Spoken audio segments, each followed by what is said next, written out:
안녕하세요. 송영선 시사 360 시작하겠습니다. 우리는 지금 트럼프 대통령을 이해를 못하고 있습니다. 어떻게 해서 북한 미사일을 아무런 걱정이 없다. 북한은 잘하고 있다.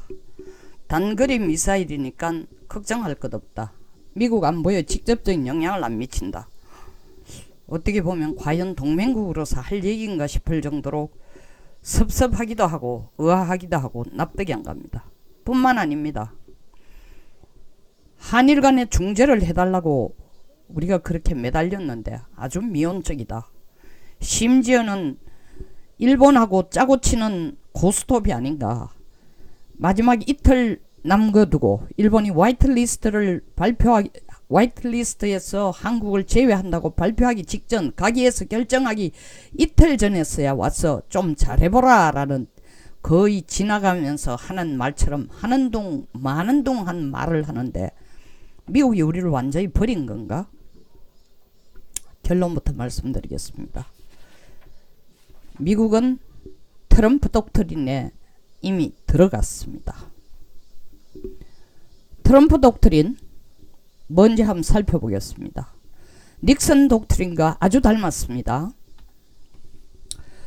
재밌는 얘기는 2016년 트럼프 대통령이 대통령 되자마자 1987년 12월 전 닉슨 미국 대통령이었던 닉슨 대통령이 트럼프에게 준 편지가 있습니다. 그 편지를 트럼프 대통령은 대통령이 되자마자 백악관으로 가져와서 백악관 벽에 붙여뒀다고 합니다. 사실 트럼프와 닉슨은 먼 친척간의 관계랍니다. 그 편지의 핵심은 뭐냐? 네가 미국 대통령, 다시 말하면 닉슨이 트럼프에게 너 미국 대통령 될 것이다. 그것을 1987년, 그러니까 약 29년, 30년 전에 트럼프가 대통령 될 것을 예언해 준 편지입니다. 그런데 지금 트럼프가 쓰고 있는 외교 전략이 닉슨의 외교 전략과 아주 닮았습니다. Madman Theory, 미친놈 전략이에요. 미친놈 미치광이 이론입니다. 무슨 뜻이냐 하면은 외교에 있어서 상대방이 예측하지 못하는 비합리성을 가진 것처럼 행동하는 것이 외교에서 유리하다는 것이 The Madman Theory예요. 닉슨도 그 이론을 자기 외교 정책에 철저히 이용했습니다. 여러분 닉슨 독트린 기억나죠? 1969년 7월 25일 괌에서 발표한 건데 쉽게 말해서 전쟁 빚으로 베트남에 들어가서 전쟁 빚으로 미국 국내가 아주 엉망일 때입니다. 그런데 닉슨이 얘기했습니다. 우리가 2차 세계대전이 끝나고 난 뒤에 정말 미국의 국가 경제를 손실시키며 병사들의 피를 흘리면서 미국민의 세금을 쓰면서 큰 전쟁을 3차례나 치렀다. 물론 2차 대전 이후는 둘이지만 그 전까지 합쳐서 1941년 태평양 전쟁, 그리고 1950년 한국 전쟁, 1964년부터 시작한 베트남 전쟁. 이 3개의 전쟁을 했지만 다 소모전이고 과연 이것이 미국 국익에 도움을 주느냐? 재고해보지 않으면 안 될 때가 되었다. 미국이 이렇게 해외에 개입하는 것이 미국의 세계 전략, 미국의 국가 전략, 미국의 국가 이익에 도움이 되느냐? 아니다 라고 판단을 내린 것입니다. 그 닉슨 독트린의 골자는 우리가 우방국 동맹국가의 관계를 조약상 관계를 지키면서 조약상 우리가 해야 될 기본 임무는 지키겠다. 그리고 핵 위협을 동맹국들이 받을 때는 핵우산은 제공하겠다. 그러나 핵 이외의 공격에 대해서는 당사국이 1차적인 방위를 책임져라. 이때까지 미국이 해줬듯이 안 하겠다. 한국전쟁에 개입하고 베트남 전쟁에 개입한 것처럼.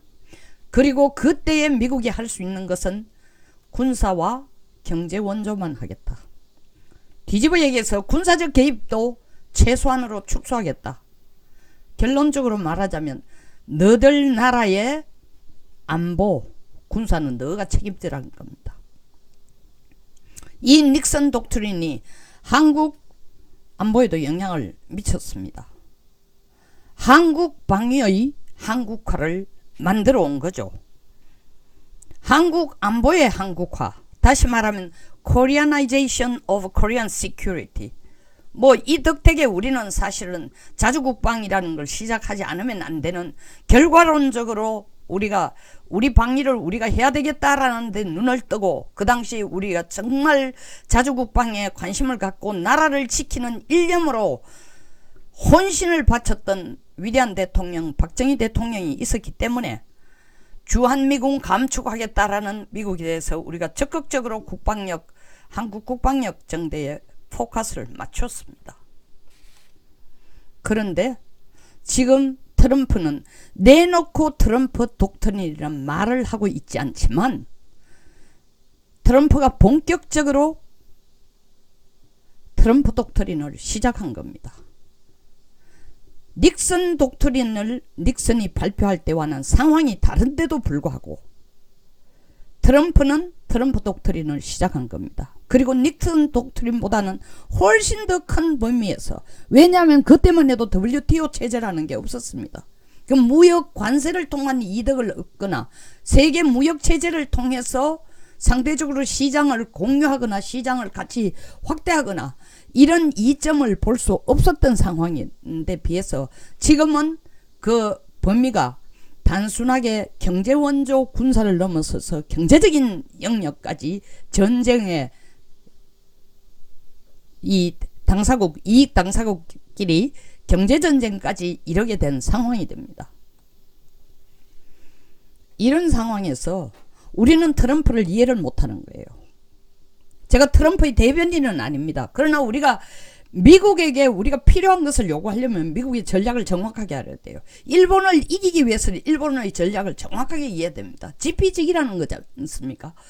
먼저 북한 미사일에 대해서 왜 트럼프는 제정신이 아닌 것처럼, 아니면 우리를 동맹국에서 완전히 버린 것처럼, 북한 미사일 문제없다, 단거리 미사일이다, 미국은 ICBM이나 중장거리 IRBM이 아니고는 안 움직이겠다, 핵실험을 해가 핵폭탄을 중장거리나 대륙간 탄도탄 미사일을 실어 온 것 아니다. 미국이 꼭 나설 필요 없다. 그리고 김정은은 내하고 협조 잘하고 있다. 핵실험하지 않느냐. 몹시 섭섭합니다. 그리고 이해가 안 됩니다. 아니 어떻게 동맹국이라 하더니 저렇게 처신할 수 있을까. 트럼프는 정말 돈밖에 모르고 미친 사람이다. 저렇게 이기적일 수 있을까. 우리를 버리는 건가? 우리를 버리는 건 아닙니다. 닉슨 독트린에서 언급한 것처럼 기본적인 조약상의 임무는 하겠다는 겁니다. 그러나 이제 한국도 나서가지고 북한 미사일이 단거리 미사일일 경우에 너들의 알아가 좀 해결해라. 거기까지 미국이 개입하고 싶지 않다. 단거리 미사일이라면 이거는 남북 간의 문제다.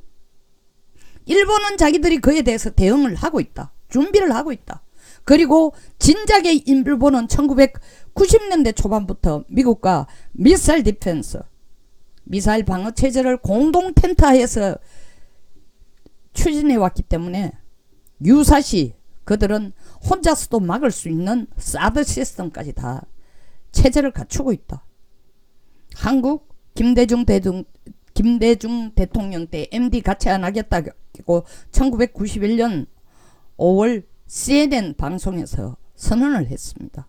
그 후에 우리가 독자적으로 해오겠다는 게 KAMD, 한국식 방공 미사일 체제를 구축했습니다.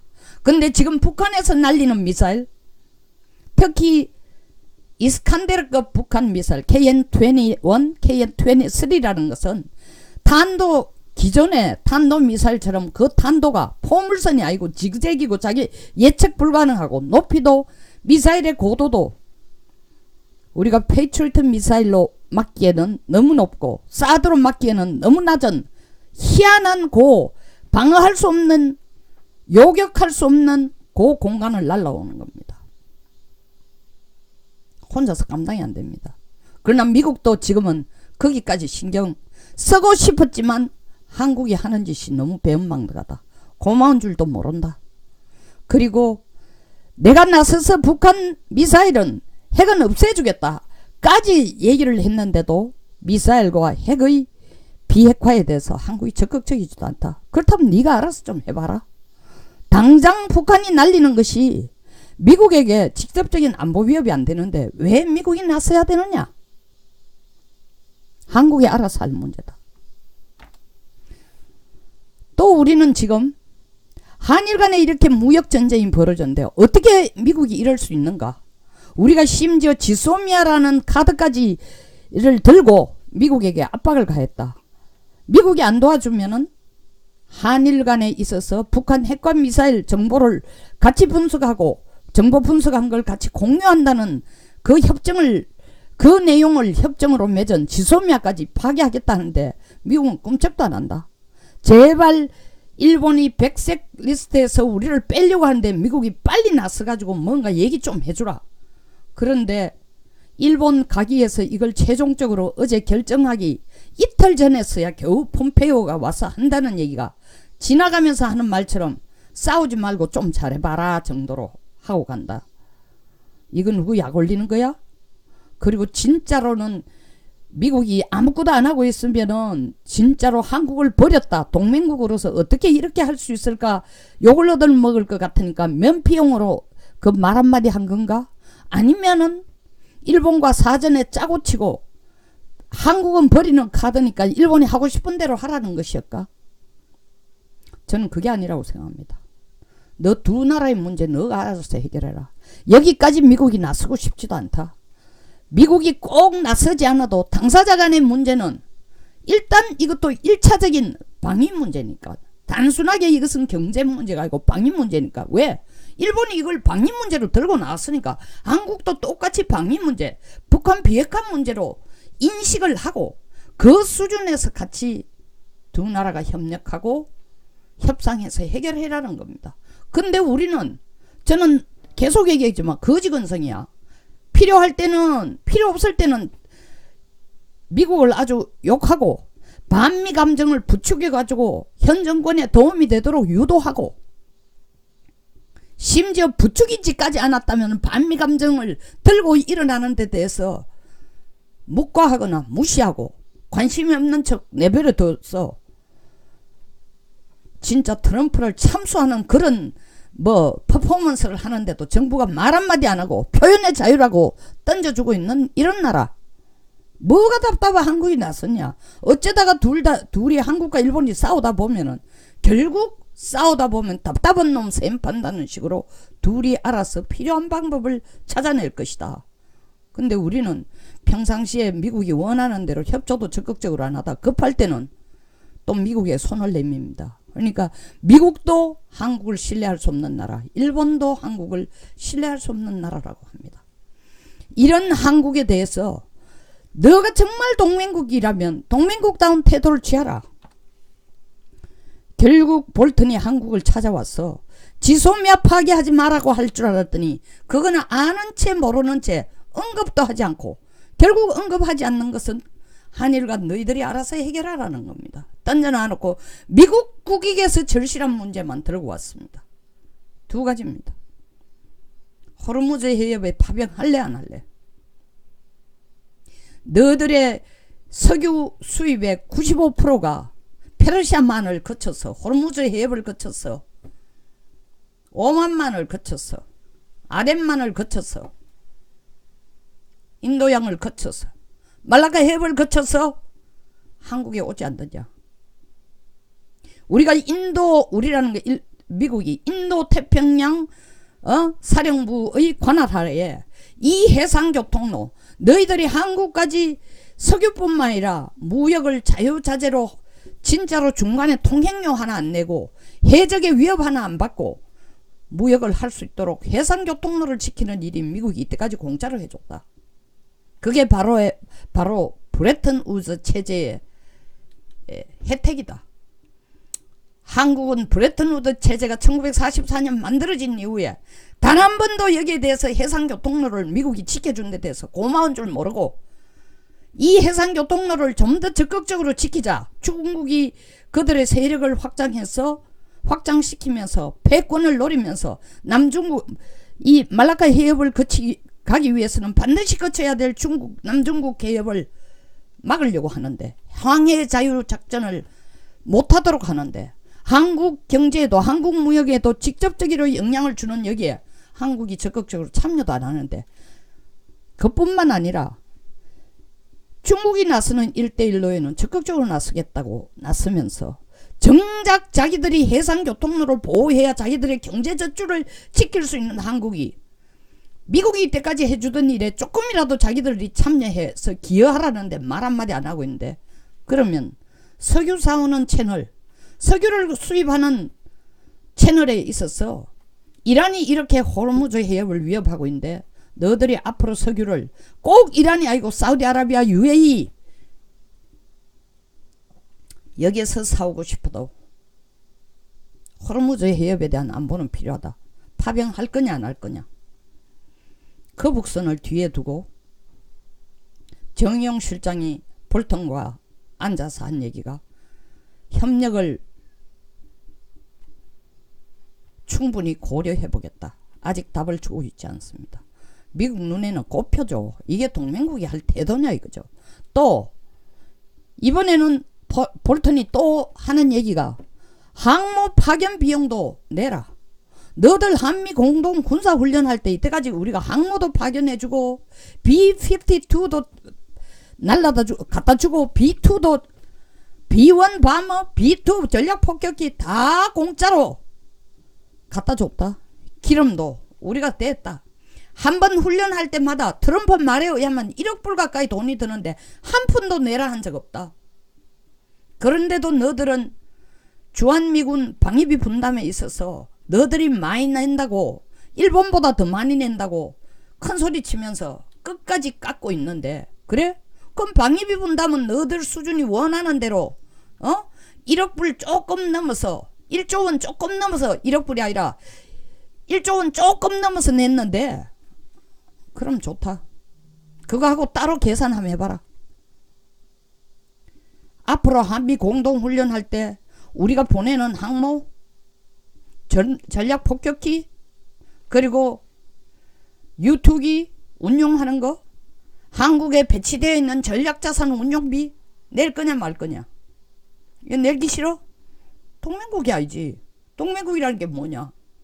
필요할 때만 손 벌리는 게 아니라 자기들도 동맹다운, 동맹국다운 모습을 돈으로 하든 파병으로 하든, 돈과 파병이 안 되면은 최소한 미국이 가진 북한의 비핵 전략에 대해서 적극적으로 협력을 하든 뭐라도 하나 미국이 볼 때에 한국이 진정으로 한미 동맹관계를 어떤 나라보다 더 강하게 확실하게 끌고 가고 싶구나 하는 확신을 줘야 되는데, 어느 모로 봐도 이 나라는 과연 미국과 동맹관계를 끌고 가고 싶은지 아는지조차도 모르는 행동을 하고 있다.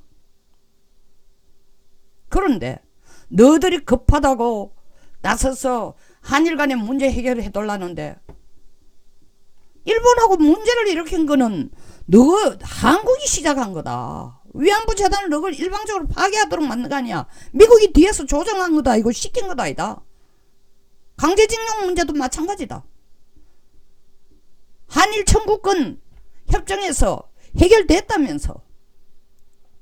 그리고 이런 문제가 되풀이되지 않도록 1951년 샌프란시스코 강화조약에서도 이미 한일 간에 어떻게 문제를 해결해야 될까 우리는 가이드라인을 다 줬다. 근데 왜 지금 급하니까 미국에게 손 내미느냐. 안 도와준다고 투정 부리고, 이 사고방식이 완전 비오는 날 사탕 안 사준다고 진흙바닥에 비비고 동네 방네 고함 지르는 애들 행동이나 뭐가 다르냐. 유치하다. 그리고 믿을 수 없다. 유치한 애하고 어른하고 대화가 되냐? 대화 안 된다. 앞으로 미국으로부터 동맹국다운 대접을 받고 싶거들랑 제대로 해라. 미 국방대학원에서 낸 한미일 핵 무기 공유 아주 훌륭한 아이디어라고 생각한다. 근데 한일 관계가 이렇게 엉망진창이면 그 아이디어도 실현이 될 수 없다. 너희들이 핵위협을 받을 때 닉슨 독트린에서와 같이 우리가 핵우산을 제공한다고 말은 할 수 있지만 지금과 같이 북한 비핵화에 대해서 적극적이지 않다면 그 문제까지도 우리는 공짜로 해주는 건 곤란하다. 왜? 나 트럼프 혼자 결정하는 거 아니다. 핵우산 제공도 의회에서 반드시 통과를 거쳐야 되는 거다. 그때 공짜로 해줄 것이냐? 6.25처럼 자동 개입을 해줄 것이냐? 아니면 조건을 붙일 것인가? 나는 지금 나 트럼프는 아무것도 장담할 수 없다. 단 옛날에는 우리가 에너지 확보가 확실히 되지 않았기 때문에 항상 에너지 확보에 대한 두려움이 있었기 때문에 중동에 발을 걸치고 있었다. 근데 중동도 골치 아프다. 그러니까 영국처럼 중동에 있어서 미국 대신에 좀 싸움을 해주든지 그것도 아니고 500명 1000명 파병하라는 것도 지금 확답을 주지 않으니까 어느 하나 한국이 미국에 대한 동맹국으로서의 확신 주는 거 없다. 근데 너희들 급하면 SOS 치느냐? 이미 나 트럼프가 대통령으로 취임함으로써 선언한 아메리카 퍼스트는 미국이 제일 잘났다는 뜻도 되지만 우리는 직접적으로 국가 이익이 안 되는 데는 개입 안 하겠다. 그리고 나도 닉슨 대통령이 내가 대통령 되기 29년 전에 너는 언젠가 대통령 될 것이라고 선언을 해준 것처럼 그분이 정말 외교 정책에서 더 매드맨 티오리가 정말 예측할 수 없을 정도로 상대 국가가 예측지 못한 비합리성을 가진 것처럼 행동하는 것이 외교 전략에서 가장 유리하다고 설파를 해준 것처럼 나도 그와 같은 전략을 지금 취하고 있다. The Madman Theory. 너희들이 볼 때는 내가 미친 것 같지. 한국이 볼 때는 난 미친 것 같지. 비합리적인 것 같지. 일본의 관계도 해결 안 해주고 북한이 계속 미사일을 불과 9일 사이에 3차례나 날리는데도 말 한마디 안 하고 걱정 없어. 김정은은 나하고 사이가 좋아. 잘하고 있어. 정도 얘기한다라는 건 너희들이 볼 땐 내가 미친 사람 같지. 나 트럼프 내가 미친 거 아니야. 내가 볼 때는 한국 정부가 지금 정신을 못 차리고 미친 거야. 트럼프 독트린을 제대로 이해하거들랑 이제는 자기 방어할 한국 안보의 한국화에 대해서 철저히 준비해. 우리는 조약상에 약속한 기본 의무만 지키겠어. 이것이 트럼프의 메시지입니다. 우리 청와대가 그 메시지를 제대로 읽고 있는지 모르겠습니다. 제대로 읽고 있다면 빨리 우리의 말로만 자주국방 아니라 필요할 때마다 자주국방. 근데 자주국방 하나도 준비가 안 돼 있어. 전자권 한 수만 빨리 하면 자주국방 되는 것 같지만 아니 일본에서 미사일 사거리 예측 안 해주니까 측정 안 해주니 그것도 답 못해. 북한이 미사일 계속 날리는데도 미국이 한마디 따끔하게 김정은에 얘기 안 해주니까 아니 김정은 대변인이라는 국제적인 칭호를 받은 우리 대통령도 안절부절하고 있는 거예요. 정신 차리십시오. 우리가 지금 어디에 와 있는지 좌표가 보입니까? 여기서 마치겠습니다. 저희 영상 도움되거나 재미있었다면 좋아요 그리고 구독 공유를 부탁드립니다. 오늘 한 새로운 방법으로 제가 처음으로 이게 PPT도 넣고 하여튼 가장 고생을 해서 이때까지 카메라맨 한 사람 없이 저 혼자서 계속 해하고 있습니다만 PPT를 가지고 한번 해봤습니다. 좀 부족한 게 있더라도 계속 발전시키겠습니다. 여러분들의 후원 그리고 격려가 더 나은 방송을 만드는데 큰 힘이 되고 있습니다. 댓글과 후원을 부탁드립니다. 감사합니다.